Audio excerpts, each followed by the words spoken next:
अस्सलाम वालेकुम। आपको आज के प्रोग्राम में खुश आमदीद। पेशावर सानहे के बाद आज वजीर आजम की जेर सदारत गवर्नर हाउस पेशावर में एपेक्स कमेटी का इजलास हुआ। 7 घंटे तवील इजलास में कुछ बड़े अहम फैसले लिए गए जिनके बारे में कहा यह जा रहा है कि वो ऑल पार्टीज कॉन्फ्रेंस में पेश किए जाएंगे। ये फैसले क्या है, इसकी तफसीलात अभी सामने आना बाकी है, लेकिन अब से कुछ देर पहले एक एलामिया जो है वो जारी हुआ है। वज़ीर आज़म शहबाज शरीफ ने भी इस इजलास में बात की और उन्होंने कहा कि सिक्योरिटी में गफलत की तहकीकात होनी चाहिए। कैसे गुज़श्ता चंद हफ्तों और महीनों में इस तरह के वाकयात रूनुमा हुए। उन्होंने यह भी कहा कि सवाल यह भी उठता है कि खैबर पख्तूनख्वा को दिए गए 417 अरब रुपए कहां गए। इसका ऑडिट होना चाहिए। अगर इस पैसे का आधा भी खर्च किया जाता तो सूबे के अवाम सुकून की नींद सोते। 417 अरब रुपए औसतन ये 13 साल में ये 35-36 अरब बनता है। वो कहां गया?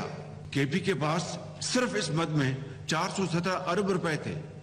वो एक छोड़ के 10 यहां पर सेफ सिटी सेंटर्स सूबे के दूसरे शहरों में बनाते। वो लोग जिन्होंने पाकिस्तान के अंदर जुल्म सितम का बाजार गर्म कर रखा था, उनको तो सेटल करने के लिए आप आगे बढ़ रहे हैं और मुल्क की तकदीर को बेहतर करने के लिए आप अपनों से हाथ मिलाने के तैयार नहीं।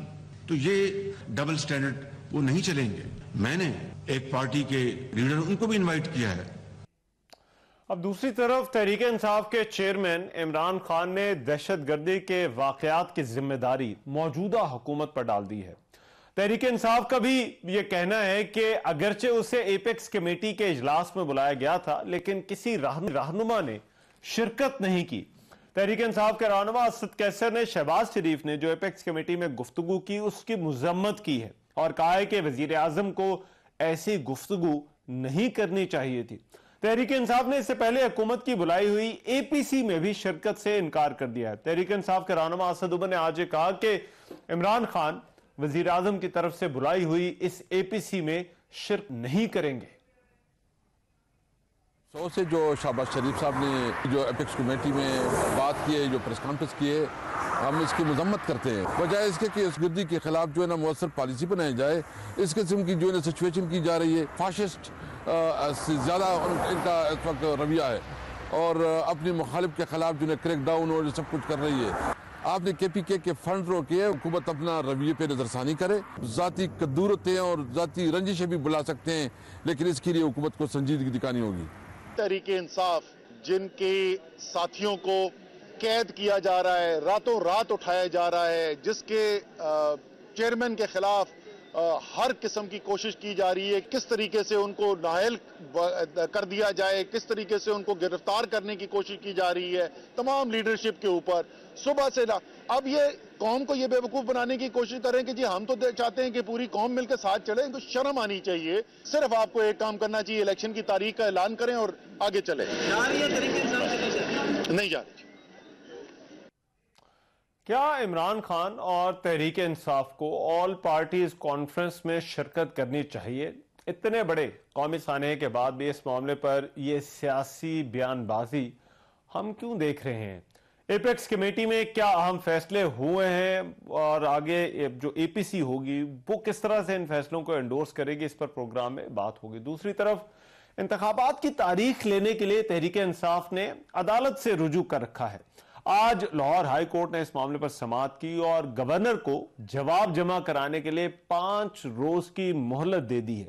अदालत का यह कहना था कि इलेक्शन कमीशन गवर्नर पंजाब को छोड़े और खुद ही इंतखाबात की तारीख दे दे। वकील इलेक्शन कमीशन का यह कहना था कि हम इलेक्शन कराने के लिए तैयार हैं। ज़िमनी इंतखाबात के हवाले से भी अपडेट यह है कि अब चेयरमैन तहरीक इंसाफ इमरान खान अब 16 मार्च को होने वाले कौमी असम्बली के जो हल्के हैं जहां पर ज़िमनी इंतखाब हो रहे हैं वहां पर अब उम्मीदवार नहीं होंगे। क्या वजह है कि पहले फैसले के बरक्स अब chairman Tehreek Insaf election in हल्कों से नहीं लड़ना चाहते? क्या हुकूमत, वफाकी हुकूमत जो है ये सूबाई असम्बलियों के इंतखाबात में कोई ताखीर चाहती है? इस पर भी प्रोग्राम में बात होगी। इसके अलावा IMF के साथ मुज़ाकरात हैं।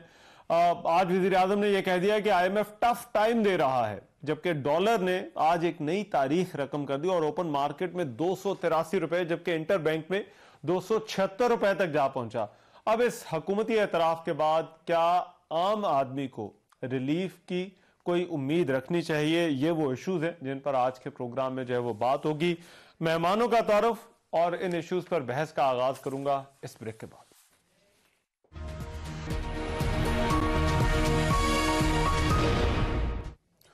ब्रेक के बाद प्रोग्राम में एक मरतबा फिर से खुशामदीद।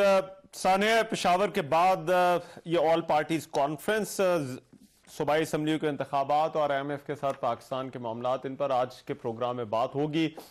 मेरे साथ आज की इस डिबेट में सेनेटर मौला बख्श चांडियो साहब मौजूद हैं, सीनियर रहनुमा हैं पाकिस्तान पीपल्स पार्टी के। मौला बख्श चांडियो साहब, बहुत शुक्रिया आपके वक्त का। सेनेटर ऑन अब्बास साहब पाकिस्तान तहरीक इंसाफ से, वो आज के इस डिबेट में जो है वो हमारे साथ मौजूद होंगे। ऑन अब्बास साहब, आपके बहुत शुक्रिया। ऑन अब्बास साहब, पहले क्योंकि मैं APC की बात करना चाहता हूँ और आज जो एपेक्स कमेटी का इजलास हुआ, तहरीक इंसाफ और इमरान खान, आज असद उमर साहब ने बताया कि इस APC में शिरकत नहीं कर रहे।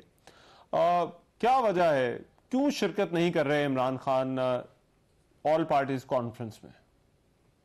भाई थोड़ा सा बिस्मिल्लाह के बारे में एक तो जरा ये चीज क्लियर कर दीजिए कि ये जो गवर्नमेंट इस वक्त सिटिंग गवर्नमेंट बैठी है, ये जो SOS कॉल दी है उन्होंने इस वक्त, जो कि वो समझते हैं कि इस वक्त की जरूरत है, ये काम 6 महीने पहले करने का था।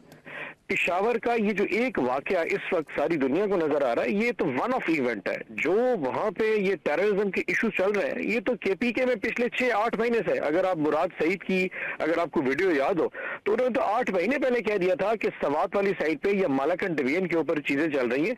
इस वक्त गवर्नमेंट सिर्फ अपना जो बार है वो शेयर करने के लिए काम कर रही है। हकीकत तो ये है कि ये काम उनको 6 महीने पहले करना चाहिए था, और हम तो बार बार कहते रहेंगे कि देखिए, आपको एक साइड के ऊपर डायलॉग करने हैं, दूसरी साइड पे एंगेज भी करना है। हमें जब ये बताया गया था 6 महीने पहले कि जी वहां से बॉर्डर पार से लोग क्रॉस करके इस साइड के ऊपर पाकिस्तान से साइड पे आ रहे हैं, तो उस वक्त इमरान खान साहब ने कहा था कि यार इन लोगों को एंगेज कीजिए, आप इनके साथ बात कीजिए, क्योंकि जो बॉर्डर के ऊपर हमारे अमाइदीन रहते हैं, जब तक आप उनको ऑन बोर्ड नहीं करेंगे ये प्रोसेस नहीं कर सकते। अब जब इस वक्त हालात इतने ज्यादा बिगड़ चुके थे, अचानक एक वो कहते हैं स्मोक स्क्रीन क्रिएट करने के लिए गवर्नमेंट ने कह दिया कि जी APC बुला लेते हैं ताकि जी इमरान खान साहब इसका हिस्सा बने। हकीकतन ये एक सिर्फ और सिर्फ एक नया एक्सक्यूज है गवर्नमेंट को अपना जो बर्डन है शेयर करने का। हकीकी तौर पे इट डजंट मीन एनीथिंग। ऐसे मौकों पर इत्तफाक राय की बड़ी जरूरत होती है, या जो फैसले लेने हैं उनके लिए भी, चाहे वो सिंबॉलिक ही इत्तफाक राय हो या प्रेजेंस हो। तो इमरान खान की प्रेजेंस से आपको लगता है कि वो इत्तफाक राय का तासुर नहीं जाएगा? रहमान भाई, जो इस वक्त हमारे इश्यूज इस वक्त इस गवर्नमेंट के साथ है वो इससे बहुत ज्यादा आगे बढ़ चुके हैं। वेरी फ्रैंकली, मतलब ये एक आपका डिफरेंस ऑफ ओपिनियन जो है ना वो बहुत ज्यादा हो चुका है। मतलब खान साहब ऑलमोस्ट लॉस्ट हिज लाइफ, उनकी जिंदगी जाते जाते हुए जिस प्रोसेस में, और इस वक्त की जो सिटिंग गवर्नमेंट है उसमें एक FIR जो है ना वो दर्ज ना होने के लिए पंजाब गवर्नमेंट को बहाने बना के क्या क्या मामला किए आपके सामने।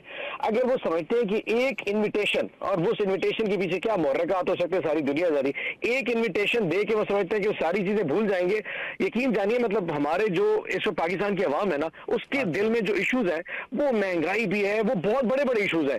पेशावर के एक वाक्य के ऊपर ये समझते हैं कि एक इन्विटेशन दे के वो सारी चीजें भूल जाएंगे, ये नहीं हो सकता। जो जुल्म इस कौम के साथ महंगाई की सूरत में, IMF की सूरत में, इमरान खान साहब के ऊपर अल्लाह के जो कातलाना हमला उसकी सूरत में हो चुका है, उसके बाद इस इश्यू के ऊपर APC बुलाने का मतलब, जब 1 साल पहले खान साहब कहते थे कि इस मुल्क को बहुत बड़े इश्यूज हैं, मेहरबानी करके इसको उस तरह मत धकेली, किसी ने हमारी बात नहीं सुनी।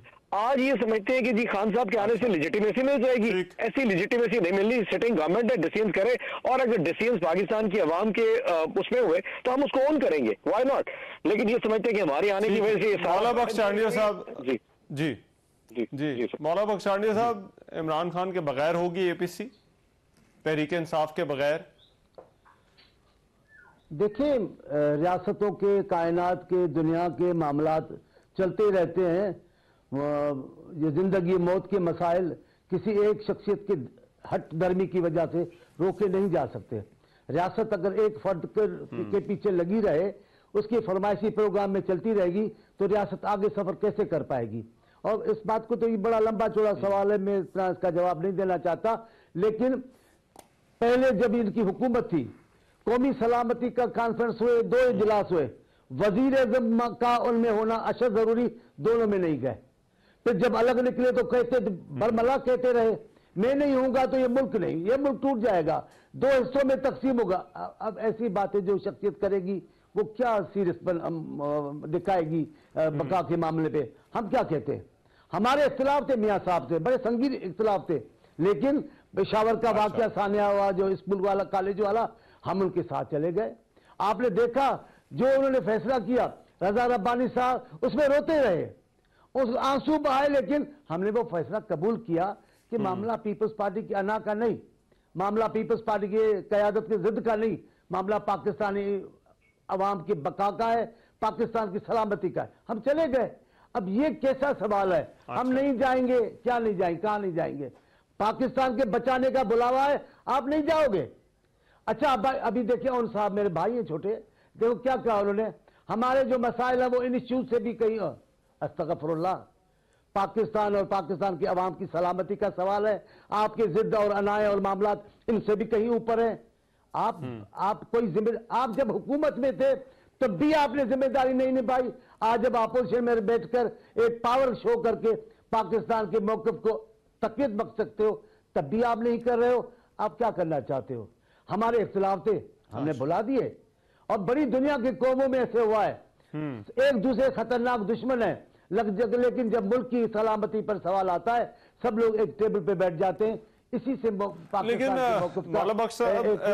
चांडियो साहब, ये जो इमरान खान और पीटीआई का ये गिला है कि एक तरफ इंतकामी कार्रवाइयां हो रही हैं, माहौल बड़ा खराब हुआ, और दूसरी तरफ एपीसी में बुलाया जा रहा है, और ये दोनों चीजें इकट्ठी नहीं चल सकती, क्या ये गिला करना बनता है उनका?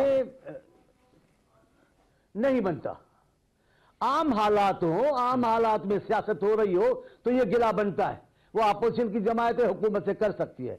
लेकिन जब कौम की बका का सवाल आ जाए, जब कौम की सलामती का सवाल आए, खल्के खुदा की खुशहाली का सवाल आए, तो फिर अनाव से काम नहीं लेते। हम पर केसेस थे मियाँ साहब के, हमने भी उनको गिरफ्तार किया, फिर क्या हम नहीं बने? हमें बनना चाहिए था। ये कुछ नहीं करते, इनको करना नहीं है। इन्होंने इक़्तिदार गालियों में गुजारा, उन्होंने इक़्तिदार इल्जाम लगाने में गुजारा। कौन सा काम किया पाकिस्तान की सलामती के लिए, कौन सा मंसूबा दिया पाकिस्तान की खुशहाली के लिए, वो तो बताएं। सवाल चोर चोर करने के, वो भी चोर वो भी चोर, ऐसे नहीं होता अजहर भाई। मुल्क को चलाने के लिए बड़ी दिल करनी पड़ती है, बड़ा जिगर करना पड़ता है, बड़ी वसा। पीटीआई ने बड़ी तनकीद की है चांडियो साहब, आज जो वज़ीर आज़म ने बातें की हैं, वो उन्होंने कहा फंड्स की। जरा एक मिनट सुने मेरी हमारी बात। लेकिन हमारे पहले इजलास में मेरे महबूब चेयरमैन बिलावल साहब ने कहा, इमरान खान कदम बढ़ाओ, हम आपके साथ हैं, और खुदा लगी बात करनी चाहिए। शहबाज शरीफ साहब ने क्या गैर मशरूत हिमायत करते हैं। अभी आप अपनी अना के मारे आदमी हैं, अपनी अनाओं में फंसे हुए हैं, उन दोनों की मुस्बत बातों का आपने जवाब नहीं दिया। मैं नहीं छोड़ूंगा, नहीं करूंगा। अच्छा आप आ गए इंतकामी कार्रवाई पर। इन्होंने क्या किया? रात की तारीकी में जरदारी साहब की हमशीरा को घर से उठाकर जेल में डाल दिया। वो कहां जा रहे, फरार होकर जा रहे थे, वो तो हर पेशियों पे खुद आने वाले थे। आपने आसिफ साहब को लेकर जेल डाल दिया। आसिफ साहब की छोटी साहबजादी, उनसे मिलने क्या, किस इंतकामी कार्रवाई की बात कर रहे हो? पूरी अपोजिशन को आपने जेलों में डालने की बात की। आपने अमेरिका में भी खड़े होकर पाकिस्तान की सलामती की बात नहीं की। नवाज शरीफ और जरदारी साहब को सजा देने की बात की। अभी क्या कहते हैं? मैं आपको एक बात कहूं फिर बात खत्म करता हूं। अभी ये क्या करते हैं? ये अपने जोश में, अपने मजे में, सुकून में, जाहो जलाल में आकर बयान दे देते हैं। फिर उनको जब होश ठिकाने आते हैं फिर कहते हैं नहीं अब यू टर्न। अब ये इन्होंने कहा जरदारी साहब, जरदारी आप मेरे निशाने पे हो। अभी क्या कहते हैं? जनाब जरदारी साहब मुझे मरवाना चाहता है। खुदा का खौफ करें, आप लीडर हैं, आप मुल्क को आगे लेके जाना चाहेंगे। आपको मैं होता आपकी जगह तो मैं कहता मुझे हुकूमत से सख्त इख्तिलाफ नहीं, दुश्मनी है, लेकिन इस वक्त पाकिस्तान के लोगों की जान का मसला है, मैं गैर मशरूत हिमायत करता हूं। अच्छा ठीक है, राइट। अब मैं जरा ऑन साहब से जरा ये पूछ लूं, क्योंकि ऑन अब्बास साहब, चांडियो साहब का ये कहना है कि ये ऐसा इशू है जो पाकिस्तान का इशू है और सियासी इख्तलाफात पीछे रखे जा सकते हैं। वैसे तो 2014 का भी जब एपीएस का वाकया हुआ, धरना उससे पहले था, बड़ा तल्ख माहौल था, लेकिन उसके बावजूद सब इकट्ठे हो गए थे और तहरीक इंसाफ उस वक्त साथ बैठी थी, नेशनल एक्शन प्लान बना, एपीसी हुई थी, फैसले लिए गए। क्या अब क्यों नहीं जा सकते आप एपीसी के अंदर?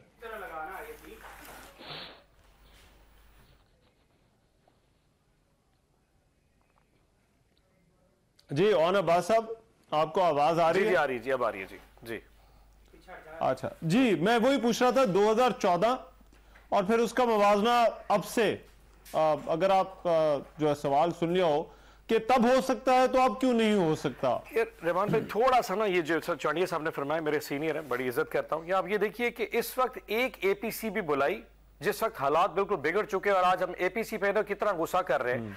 और 6 महीने से इस वक्त पाकिस्तान के और केपीके के हालात खराब हैं। जिस वक्त ये बैठ के पंजाब में गवर्नमेंट गिरा रहे थे, एमएनएस परचेज कर रहे थे, एमएनएस सेल कर रहे थे, एमपीएस बिक रहे थे, यहां हुकूमत बन रही थी, इमरान खान साहब पे कातलाना हमला हो रहा था, फवाद चौधरी अरेस्ट हो रहा था, शेख रशीद अरेस्ट हो रहा था, आजम सवाती साहब को घर से उठाया जा रहा था, शहबाज गिल उठाया जा रहा था, उस वक्त इनको कभी कोई केपीके में टेररिज्म का इशू नहीं आया।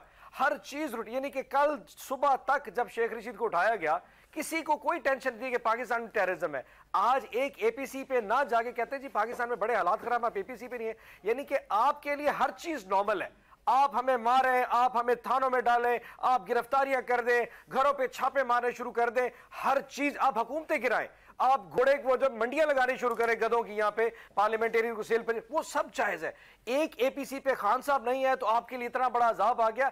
ये है कंपैरिजन जो कि इनको करना पड़ेगा। इनके लिए जी हालात नॉर्मल, भाई अगर हालात इतने नॉर्मल हैं, नॉर्मल नहीं है तो फिर ये जो तुम लोग काम कर रहे हो, ये करप्शन भी खत्म कर ली है, नैब की अमेंडमेंट्स भी खत्म कर ली है, अपनी चोरियां भी माफ करा ली है, सारे खानदान को पाकिस्तान भी बुला लिया है, इलेक्शन से जो दौड़ने के तरीके हैं वो भी सारे ढूंढ लिए हैं।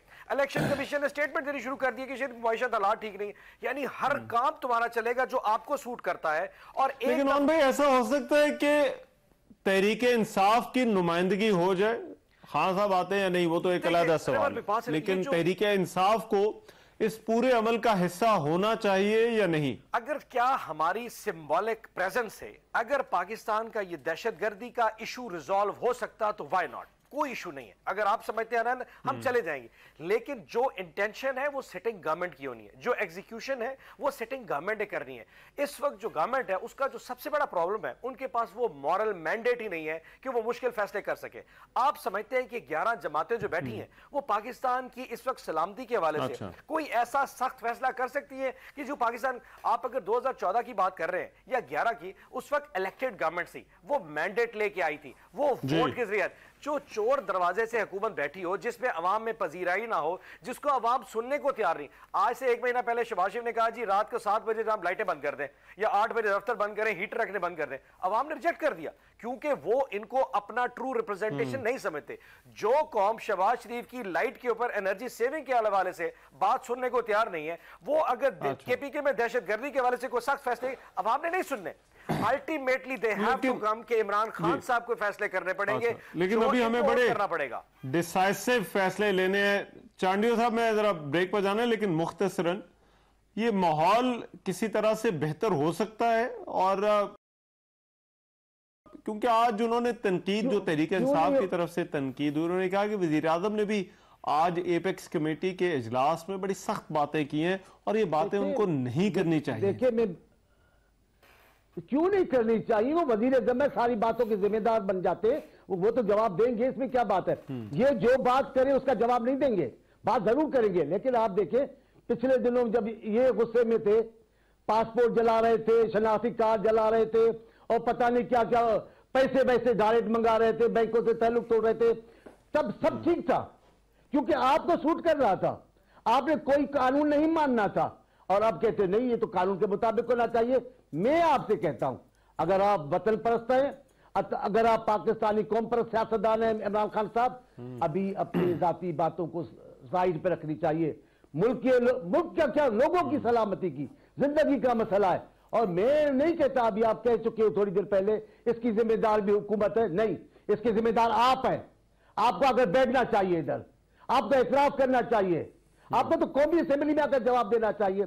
आप जो ऑफिसें खुलवा रहे थे, आप जो अच्छे दहशतगर्द बुरे दहशतगर्दों की बात करते थे, आप जो इनकी छतरी के लिए जाकर इंतखाबी मुहिम चलाई हुए इलाकों में, आप मुजरिम हैं, आप इस हुकूमत को ना कहें, लेकिन मैं मौला बख्श चांडियो ये कहना चाहता है, हम ये बातें भूलने को तैयार है। अब वफाक की बात नहीं है, अच्छा। अब पाकिस्तानी कौम की जिंदगी का सवाल है, खुशहाली का सवाल है। अभी आपको हमें गालियां देते रहना चाहिए, कोई बात नहीं, आप गालियों के अलावा कुछ बोलते ही नहीं है, गालियां देते रहें, लेकिन कहें, गालियां देते हुए आए और कहें नहीं इस कौमी सलामती के मामले में मैं आपके साथ हूं, तब कौम आपको मानेगी। अच्छा, बाकी गालियां देते रहे तो गालियां, ठीक है, राइट। मैं एक ब्रेक पर जा रहा हूं, उसके बाद जरा वापस आते हैं। तो फिर ये ज़िमनी इंतखाबात और सूबाई असम्बलियों का इंतखाबात, इस मामले पर क्या हुकूमत कोई ताखीर चाहती है? एक ब्रेक के बाद। ब्रेक के बाद प्रोग्राम में एक मरतबा फिर से खुशामदीद। एक तो जो सूबाई असम्बलियों के इंतखाबात का मामला है वो अब अदालत में है और गवर्नर को कुछ वक्त दिया गया है जवाब जमा कराने के लिए, लेकिन दूसरी तरफ ज़िमनी इंतखाबात के हवाले से भी एक अपडेट ये आई है कि खान साहब अब खुद इन हलकों में उम्मीदवार नहीं होंगे। तो ये जो है मामलात, इन पर जरा मैं चाहता हूँ इस सेगमेंट में बात हो जाए। और अब्बास साहब, क्यों ज़िमनी इंतखाब इमरान खान अब नहीं लड़ रहे या नहीं लड़ना चाहते? क्योंकि पहले तो यही फैसला हुआ था कि तमाम हलकों के ऊपर इमरान खान खुद उम्मीदवार होंगे। मैं पहले तो आपको क्लियर कर दूं, और ये अगर किसी के जहन में इबहाम है तो क्लियर है कि इस वक्त पाकिस्तान में ज़िमनी इंतखाबात कोई नहीं होंगे, पाकिस्तान में जनरल इलेक्शन ही हो जाएगी। चाहे ये जो सिटिंग गवर्नमेंट है जितनी दिल करे कोशिश कर ले, मतलब इनकी तो कोशिश है कि वो कहते हैं ना चमड़ी जाए दमड़ी ना जाए, कुछ भी हो जाए ज़िमनी इंतखाबात कराते जाएंगे, 30 सीटों पे कराएंगे, 40 पे करा देंगे, कोई फौती हो वहां करा देंगे, जनरल इलेक्शन कितनी जाए। क्योंकि इस वक्त जो ताकत का जो नशा होता है ना रहमान भाई, ये बड़ा मुश्किल होता है। और ये जो 11 जमातें बैठी हैं, इनको इतना एक नशा खुमार चढ़ चुका है, ये इसको किसी तौर पर छोड़े नहीं। लेकिन हमारा ईमान है कि पाकिस्तान में अब कोई ज़िमनी इंतखाब नहीं होगा, अब जनरल इलेक्शन होंगे। तो हमारा जो बेसिक फैसला था वो यही था कि जहां पे हमारे सिटिंग कैंडिडेट्स हैं उनको मौका देना चाहिए ताकि वो अपने हलकों में जाके जरा कंटेस्ट करें। और क्योंकि हमारा तैयारी, मैंने आपको आज के टॉक शो में जो मेन वजह थी लेट आने की, वो भी यही थी कि हमारे पार्लियामेंट्री बोर्ड्स हैं। यकीनन चांडियो साहब को तो अंदाजा नहीं हो क्योंकि पीपल्स पार्टी में पंजाब में तो खैर कैंडिडेट ही कोई नहीं है, लेकिन क्योंकि पाकिस्तान तहरीक इंसाफ इस वक्त पंजाब में हम इलेक्शन की तैयारी कर रहे हैं, तो आज सारा दिन सुबह 3 बजे से लेके अभी रात को 8 बजे तक हमने आज जनूबी पंजाब की टिकट्स की डिस्कशन थी। तो इस वक्त सारी पार्टी तैयारी में लगी है और हम इस वक्त प्योरली जनरल इलेक्शन की तैयारी कर रहे हैं, ना सिर्फ पंजाब बल्कि नेशनल से। वैसे जी ऑन भाई, अभी तक तारीख तो आई नहीं, तो फिर क्यों इलेक्शन? अच्छा, एक तो मैं आपको बता दूं, आज जो कुछ पंजाब लाहौर हाईकोर्ट में हुआ तो सारी दुनिया ने देखा। जिस तरह जज साहब ने पूछा कि जी आप आखिर कानून में कौन सी ऐसी शिक है जिसकी वजह से आप तारीख नहीं दे रहे, तो वो गवर्नर साहब पे डाल रहे थे, गवर्नर इलेक्शन कमीशन में डाल रहा था, तो आए बाएं शाही की आवाजें नहीं, आखिर उन्होंने थर्सडे की डेट दे दी है। तो जुमेरात को जिस शख्स ने कानून और आइन को पढ़ा हुआ है वो यकीनन इससे अब पहलू तही नहीं कर सकता कि जुमेरात को पाकिस्तान पंजाब में इस वक्त इलेक्शन का ऐलान हो रहा है। और मैं आपको तारीख ही बता देता हूं, इंशाअल्लाह 9 अप्रैल 2023 को पंजाब में इलेक्शन होंगे। अच्छा। और पूरा इलेक्शन होगा। तो हम अपनी तैयारी उस हिसाब से मुकम्मल कर रहे हैं कि जुमेरात के रोज जी तारीख का ऐलान भी हो जाएगा और वो तारीख 9 अप्रैल ही बनेगी और इंशाअल्लाह हम उसके लिए पाकिस्तान तहरीक इंसाफ पूरी तैयारी करें। ये तो एक पॉइंट हो गया। दूसरा ये कि अगर ये समझते हैं कि ये लोग इस चीज से छुप के बैठ जाएंगे, देखिए कौन से ऐसा लॉजिक, आप एक और लॉजिक बता दें कि इस वक्त इलेक्शन नहीं हो सकता। क्यों नहीं हो सकता? आप देखिए मसला पता है क्या है, इन लोगों को वो कॉन्सेप्ट ही नहीं है अवाम किस तकलीफ में है, पंजाब में कौन गवर्नमेंट कर रहा है, पंजाब में क्या हो रहा है, महंगाई कितनी है, आटा किधर है, घी के क्या रेट है, लीस्ट कंसर्न। हम डिफॉल्ट करने जा रहे हैं, $3.5 अरब के रिजर्व्स हैं, हमारा 1 महीने का इंपोर्ट बिल $4 अरब का है, $3.5 अरब टोटल है। IMF के बाद सिर्फ $1.5 अरब की IMF की इमदाद आनी है और उस इमदाद के बदले में जो कुछ हमें सैक्रिफाइस कर रहा है इनका उससे लीज कंसर्न है, क्योंकि बिजली के बिल तो भरने कोई नहीं है, वो तो आवाम जानवर के हिसाब से $1.5 अरब आएगा। और आपको ये बता दूं इस वक्त कराची में सिर्फ $2 अरब की इंपोर्ट के बिल क्लियर करने हैं। जो पाकिस्तान में कंपनियां जिन्होंने रिटर्न ऑन इन्वेस्टमेंट पाकिस्तान से बाय डॉलर शिफ्ट कर रहे हैं, $2 अरब तो सिर्फ होना है। $1.5 अरब की IMF इमदाद से हमारा कुछ नहीं होने लगा, लेकिन क्योंकि उस महंगाई का जो तूफान आएगा उसका अवाम से ताल्लुक है, इनकी ऐश से कोई ताल्लुक नहीं, लीज कंसर्न। मेहरबानी करके इलेक्शन की जो डेट है उसी पर मैं जरा चांडियो साहब से पूछ लूं। चांडियो साहब, पीपल्स पार्टी बड़ी इत्तेहादी है, फैसला लेना है हुकूमत को, क्या कोई ताखीर चाहती है मौजूदा हुकूमत, जहां पर ये पीडीएम की 11 जमातें हैं, इलेक्शन में ये जो सूबाई असम्बलियों के इलेक्शन है, ये मामला इंतखाबात का पीटीआई ले गई है अदलिया में, अदालत के दफ्तर में ये बात है और वही फैसला आखिरी देंगी। लेकिन मैंने जैसे कहा, पीटीआई और खान साहब खुद को पाकिस्तान से भी ऊपर समझते हैं, पाकिस्तान की अवाम से भी ऊपर समझते हैं, आइन से भी बालातर समझते हैं, वफाकी पाकिस्तान की सालमियत से बालातर समझते हैं। फैसला अदालत ने देना है और भाई अभी डेट बता रहे हैं। ये तो अदलिया की नोटिस लेने की बात है, ये तो अदलिया को मशकूक बनाने की बात है। अगर अदलिया वाला काम ये पहले अनाउंस कर रहे हैं तो इसका मतलब क्या हो गया? चाटी साहब 90 दिन कैलकुलेट कर ले, 90 दिन कैलकुलेट कर ले, सिर्फ 90 दिन कहा है सर। मैंने कौन सा कोई ऐसी को ऊपर से डेट लेके आगे, पाकिस्तान के कानून में 90 दिन है जी। ये आप जादूगर नहीं है सर, 90 दिन के लिए कोई जादूगर नहीं चाहिए, मैथ्स है, 1+1 2 है जी। अरे यार सुने तो जी जी, अरे यार तो आप बेचैन बड़े हो गए, खुदा की कसम है, जब से ये मामला वाले लोग बेचे। हमें मुझे बात करने, मैं ये कह रहा हूं, अगर आप इंतखाबात की तारीख बता रहे हैं तो अदलिया को जरूर गौर करना चाहिए। आपके फैसले की क्या अहमियत होगी उसको पहले से मशकूक बना दिया जा रहा है। जैसे पहले अदलिया और इंतजामिया के लिए तासुर दिया गया कि वो हमारे कहने पर है, कल उसको नहीं पकड़ेगी, कल उसको नहीं पकड़ेगी। अगर अभी आप फैसला आप डेट दे रहे हैं तो फिर अदलिया के डेट देने की क्या माना होगा? रहमान भाई मैं थोड़ा जवाब दे दूं, इसका एतमाद हो जाएगा इस बात से। मैं 1 मिनट आता हूं, आप ठीक है, मैं आपके पास आता हूं। आन अब्बास साहब जी। जी सर, मैं ये कह रहा हूं, ये मुतनाज़ा बनाना चाहते हैं, हम ये कह रहे हैं, अच्छा। जो आईन और कानून में है वो तो होना चाहिए। इंतखाब से कौन सी सियासी पार्टी भागेगी? लेकिन हर हुकूमत हालात के मुताबिक ही फैसला करती है। पाकिस्तान की तारीख में कितनी बार इलेक्शन मुलतवी हुए चंद महीनों के लिए, होते रहते, कोई अनहोनी बात नहीं है। हालात क्या है? सिंध के इलाके में अभी तक बड़े बड़े इलाके अभी भी पानी के नीचे, और जगह भी बलोचिस्तान में। तो मैं ये नहीं कहता मैं इंतखाब होने का हामी हूं, लेकिन ये कहना कि कुछ भी हो जाए ये हम डेट देंगे, अभी आपके जो खुशफहमियां है ना वो भी दूर हो जाएंगी। मैं जरा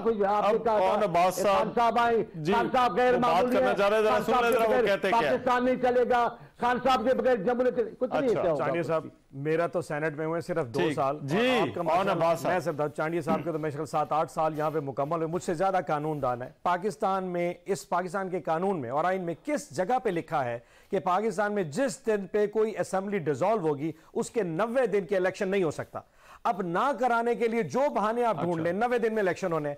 अगर 13 अप्रैल को, अगर 13 दिसंबर को अगर एक असेंबली टूट जाती है या 13 जनवरी को टूटती है, उसके 90 दिन कैलकुलेट करें। जिस दिन 90 दिन मुकम्मल होंगे उस दिन इलेक्शन होना ही होना है, कोई मैथ्स की जरूरत नहीं है। वैसे क्या गवर्नर का यह कहना दुरुस्त है क्योंकि मैंने डिसॉल्व नहीं की इसलिए मैं तारीख नहीं दे सकता? आप गवर्नर की वो स्टेटमेंट क्या इलेक्शन कमीशन खुद तारीख अनाउंस कर सकता है? रहमान भाई देखिए, ये तो बहाने है ना। उस वक्त गवर्नर ने क्या कहा था बलीगुर रहमान साहब ने?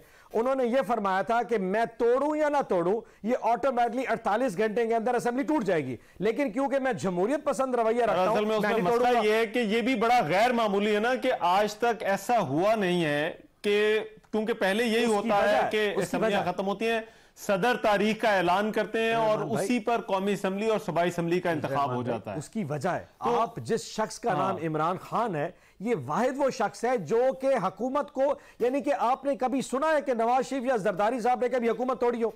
एक दिन पहले हुकूमत नहीं छोड़ सकते। ये इमरान खान है जो 9 महीने पहले हुकूमत छोड़ के चला गया, इसलिए कोई प्रेसिडेंट। लेकिन कानून तो सही है कि अगर आज असेंबली, एक मिनट, ये तारीख वाली बात जी, मैं तारीख वाली बात चांडियो साहब से पूछ रही। चांडियो साहब, कोई गुंजाइश है आइन के अंदर कि सूबाई असेंबलियों का जो इंतखाब है वो चंद माह के लिए मुलतवी हो जाए? देखिए, मैं और भाई मुझसे छोटे हैं, उन्होंने बहुत कुछ देखा है अल्हम्दुलिल्लाह, लेकिन बहुत सारी बातें मैं उनसे पहले देख चुका हूं। पाकिस्तान में सूबाई कौमी एक वक्त पे होने चाहिए, एक वक्त पे नहीं होने चाहिए, चंद दिनों के लिए मुलतवी किए जा सकते हैं।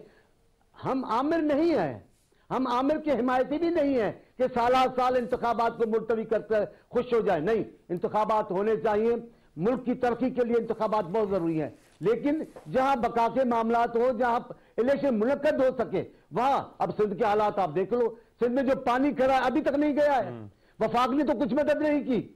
ऐलान किया कि वो खान साहब जाएंगे देखने, कहां गए, किधर गए थे, किसको पैसे दिए, कहां कर रहे हैं आपने इमदाद की है पाकिस्तान के लोगों की, स्पेशली सिंध के लोगों की, कुछ भी नहीं। लिहाजा हालात पर मुनसर होता है, ये कानून और आइन की बात नहीं है, ये रिवायत की बात है। लेकिन मैं ये कहता हूं कि पाकिस्तान को इत्तफाक राय से चलाएंगे तो पाकिस्तान तरक्की करेगा, पाकिस्तान के लोग आजादी को एंजॉय करेंगे। लेकिन अगर एक आदमी की शख्सियत के ख्वाहिश पर चलेगा, मुल्क एक आदमी की ख्वाहिश पर चलता। इनका तो ये ख्याल था, हम तो कहते भी कायदे-ए-आज़म को अल्लाह गरीब की रहमत करे, उसके बाद भी पाकिस्तान चल रहा है। इनका ये ख्याल है हम जाएंगे तो पाकिस्तान भी नहीं बचेगा। आपकी बात सही है, हाँ, दो टुकड़े हो जाएगा, आपको ताकत है पाकिस्तान को दो टुकड़े करोगे, ऐसा नहीं है। सानिया साहब, हम ब्रेक के बाद और अब्बास साहब रहमान भाई से एक आखिरी सवाल, इस कौम ने एक साल की ब्रेक के बाद प्रोग्राम में एक मरतबा फिर से खुशामदीद। बात हो रही थी ज़िमनी इंतखाबात और सूबाई असम्बलियों के इंतखाबात, और अब्बास साहब आप एक तो बात करना चाह रहे थे, दूसरा साथ ये भी जो है वो फरमा दीजिएगा कि ये ज़िमनी इंतखाबात तो भी एक टेस्ट होंगे मकबूलियत का कि क्या वाकई पाकिस्तान तहरीक इंसाफ अभी भी पॉपुलर है या नहीं है। तो आपको लगता है कि ज़िमनी इंतखाबात और फिर उसके बाद सूबाई असम्बलियों के जब इंतखाबात होंगे तो ये तहरीक इंसाफ की मकबूलियत, खान साहब के मौक़िफ़ की पॉपुलर तायीद जो है ये बरकरार रहेगी? चले, मैं आपके सवाल का जवाब बाद में तो सिर्फ साथ एक ऐड करूं। चाटिया साहब ने फरमाया कि जमहूरियत को चलने दे, अवाम को इंजॉय करने दे। यकीन जानिए रहमान साहब, पिछले 10 महीनों में जितनी तकलीफ में अवाम ने गुजारी है, उसको इंजॉय का नाम लेना बहुत बड़ी ज्यादती होगी। मैं आपको लिख के दे सकता हूं, इस वक्त का प्राइम मिनिस्टर इस वक्त की 80 रुकनी काबीना से सिर्फ 10 सवाल पूछ के बता दे कि उनके घर के बिजली का बिल क्या, उनको नहीं पता घर का बिजली का बिल कितना है। उनसे पूछे आटे के थैले का, 20 किलो आटे के थैले का रेट बता दे, 1 किलो घी का रेट बता दे, 1 किलो दाल का रेट बता दे, 1 किलो चीनी का। मैं शर्त लगा सकता हूं 80 लोगों में से, काबीना में से किसी एक को 1 किलो किसी भी चीज का रेट का नहीं पता होगा। अवाम के मामलात से तो उनका इशू है ही नहीं।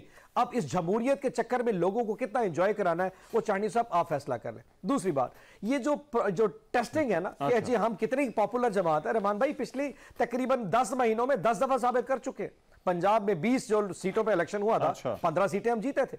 9 सीटों में पाकिस्तान में नेशनल असेंबली की जो पहली हमारी सीटें हुई थी उसमें से 8 हम जीते थे। आप और भी करवा के देख लीजिए, ये तो हम जीते ही जाएंगे। अगर किसी जगह पे इनको चांस होता थोड़ा सा भी इनको जीतने का तो ये जनरल इलेक्शन में चले जाते, लेकिन क्योंकि खौफ है।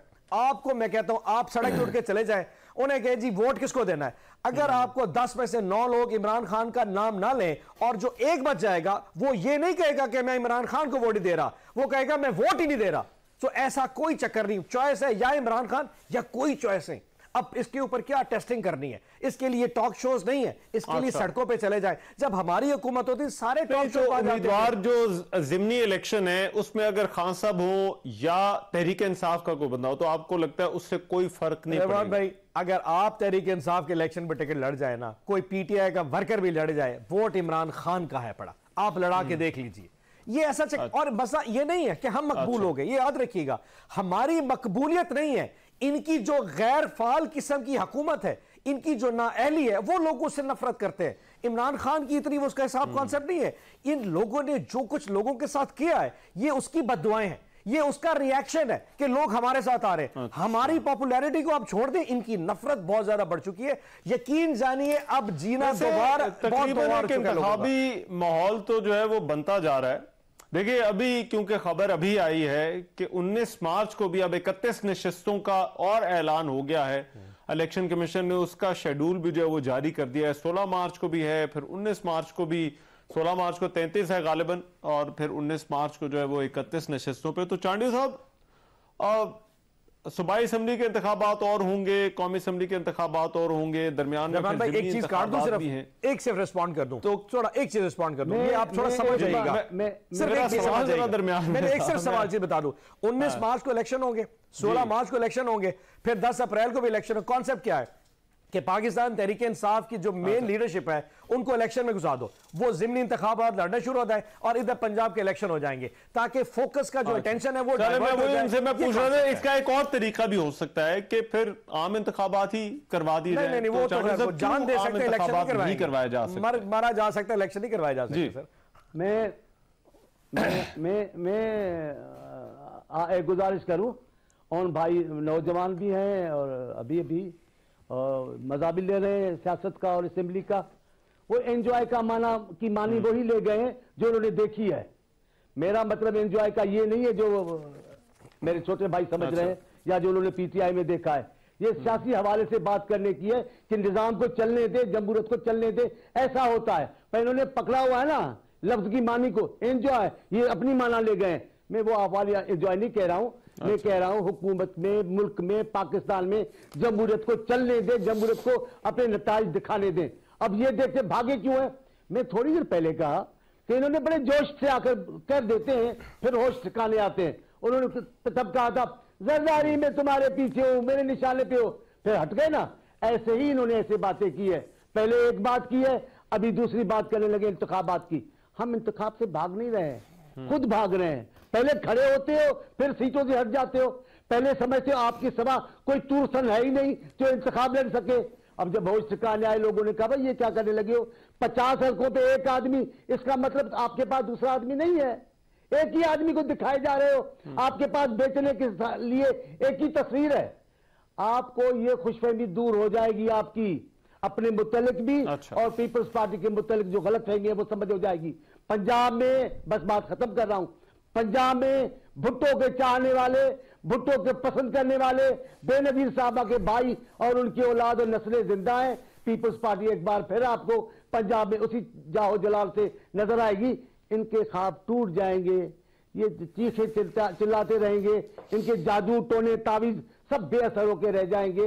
ये मुल्क फातेह होगा, इस मुल्क का आवाम इंशाअल्लाह खुशहाली देखेगा। लेकिन चांडी साहब ये बताइएगा कि ये इलेक्शन किस तरह से लड़ेंगे? क्या पीडीएम जमातें मिलकर लड़ेंगे? और अब तो मैं क्योंकि ये मैं उनसे पूछ रहा था कि पहले तो पीडीएम जमातों ने कहा क्योंकि इमरान खान ही खड़े हो गए हैं तो ये क्या मुकाबला हुआ, लेकिन अभी तो पीटीआई की तरफ से भी उम्मीदवार आ रहे हैं। तो अब जो पीडीएम का फैसला था कि इन हलकों में इलेक्शन नहीं लड़ा जाएगा, क्या उसका रिव्यू, उस पर भी दोबारा से गौर होना चाहिए और पीडीएम भी कैंडिडेट उतारेगी? देखिए मैं आपको एक बात बताऊं, मैं एक सियासी कारकुन हूं, जो भी बात पूछेंगे मैं उस पर तबसरा भी करूंगा, बात भी करूंगा, तरक्की भी हो जाएगी, प्यार भी हो जाएगा। लेकिन कुछ बातें हैं जो कारकुन को मुझे नहीं करनी चाहिए, क़यादत को हक है कि वो उस बात पे रायज़नी करें। क्या होगा, इत्तेहाद में लड़ते हैं, अलग लड़ते हैं इंतखाबात, ये मेरी पार्टी की क़यादत करेगी, फैसला मैं नहीं कर सकता। पीडीएम में है, हम पीडीएम में दाखिल नहीं है, जो उसका हिस्सा नहीं है, हम उनका इत्तेहादी है, अब साथ है। हम समझते हैं जमहूरियत के हम आखिरी मुखालिफ होंगे इस मुल्क में, हर हाल में जमहूरियत कायम करना चाहते हैं, हर हाल में इंतखाबात के हामी है। हमने तो ज़ियाउल हक को भी इंतखाबात के हवाले से देखा, हमने मुशर्रफ के इंतखाबात को देखा। हम इंतखाब से भागने वाले नहीं हैं, हम इंतखाब लड़ेंगे। ये पीपल्स पार्टी का तुर्रा इम्तियाज है कि हर जमाने में अपोजिशन हो या पावर हो, हर वक्त तैयार रहती है। पीपल्स पार्टी क़यादत बाशऊर, सच्ची पाकिस्तानी कौम परस्त क़यादत है, हम नहीं भागेंगे भले इंतखाब होने दें। ठीक। और अब्बास साहब योर फाइनल कमेंट जी, ये इंतखाबात ही आगे का रास्ता। और खैर एक इशू जिस पर हम बात नहीं कर सके वो आईएमएफ वाला मामला था, तो क्या जाते जाते ये ब्रीफली जरा 30 सेकंड में बताते जाए, पीटीआई मामलात को संभाल लेगी जब अगर हुकूमत में आती? रहमान भाई, बाद में अगर नीयत साफ होना और ईमान की ताकत आपके साथ होना, कुछ भी मुश्किल नहीं है। मसला ये कि गवर्नमेंट है ना, उनका जो मैनिफेस्टो है, आपने इनसे पूछा ना कि अगर पीडीएम इंतखाब लड़ेगी, 11 जमातें अगर इकट्ठे मिलकर इलेक्शन लड़ेंगी तो मैनिफेस्टो क्या होगा, मंशूर क्या होगा? आओ करप्शन बचाओ, आओ चोरी बचाओ और रंग की हुकूमत बनाते हैं। इसके अलावा आप मुझे बता दें 11 जमातें किस चीज के ऊपर इत्तेफाक कर सकती है सिवाय गवर्नमेंट बनाने के अलावा? टाइम मेरे पास खत्म हो गया है। राइट, बहुत शुक्रिया ऑन अब्बास साहब और मौला बख्श चांडी साहब आज की इस डिबेट में हमारे साथ मौजूद थे। इजाजत दीजिए, अल्लाह ने के बाद।